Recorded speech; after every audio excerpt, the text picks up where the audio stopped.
سیدنا عمر رضی اللہ تعالیٰ عنہ کی ایک نمایاں خوبی یہ تھی کہ وہ جہادی میدانوں میں کبھی ہمت نہیں ہارتے تھے۔ وہ نہایت بلند ہمت انسان تھے۔ انہوں نے کبھی ذلت و رسوائی اور پستی کا راستہ اختیار نہیں کیا۔ اگر کسی موقع پر انہیں شکست کے آثار نظر آنے لگتے تو بھی ثابت قدم رہتے اور مشکل ترین وقت میں بھی کفار کو للکار رہے ہوتے تھے۔ چنانچہ سیدنا برا بن عازب رضی اللہ تعالیٰ عنہ بیان کرتے ہیں، احد کے دن مشرکوں سے ہماری مٹ بھیڑ ہوئی تو رسول اللہ صلی اللہ علیہ وسلم نے عبداللہ بن جبیر رضی اللہ تعالیٰ عنہ کی قیادت میں ایک درے پر 50 تیر اندازوں کے ایک لشکر کو مقرر کر دیا اور فرمایا، تم اسی جگہ ڈٹے رہنا۔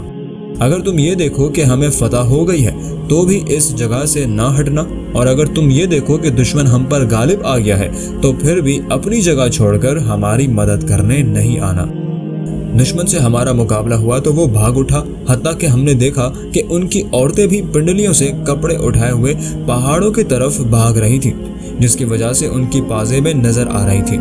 تو اس صورتحال کو دیکھ کر درے پر مقرر صحابہ نے کہنا شروع کر دیا، غنیمت غنیمت۔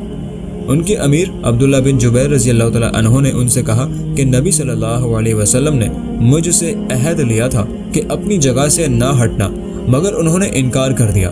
جب انہوں نے انکار کیا تو اللہ تعالیٰ نے مسلمانوں کی فتح کو وقتی شکست میں بدل دیا اور 70 مسلمان شہید ہو گئے۔ ابو سفیان نے مسلمانوں کا جائزہ لیتے ہوئے پوچھا، کیا اس قوم میں محمد صلی اللہ علیہ وسلم موجود ہیں؟ آپ صلی اللہ علیہ وسلم نے صحابہ سے فرمایا، اسے کوئی جواب نہ دو۔ پھر اس نے پوچھا، کیا لوگوں میں ابو قحافہ کا بیٹا ابو بکر صدیق رضی اللہ تعالیٰ عنہ موجود ہیں؟ رسول اللہ صلی اللہ علیہ وسلم نے فرمایا، اسے کوئی جواب نہ دو۔ پھر اس نے کہا، کیا لوگوں میں خطاب کا بیٹا عمر رضی اللہ تعالیٰ عنہ موجود ہے؟ جب مسلمانوں کی طرف سے کوئی جواب نہ آیا تو کہنے لگا، یقیناً یہ سب لوگ قتل ہو گئے ہیں، اگر زندہ ہوتے تو میری بات کا جواب ضرور دیتے۔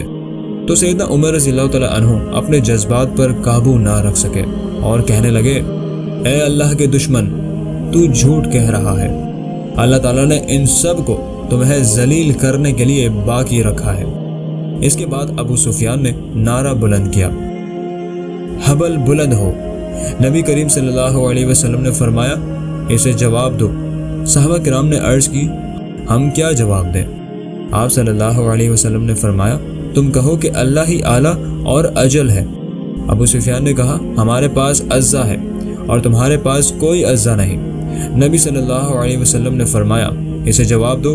صحابہ کرام نے عرض کی، ہم کیا جواب دیں؟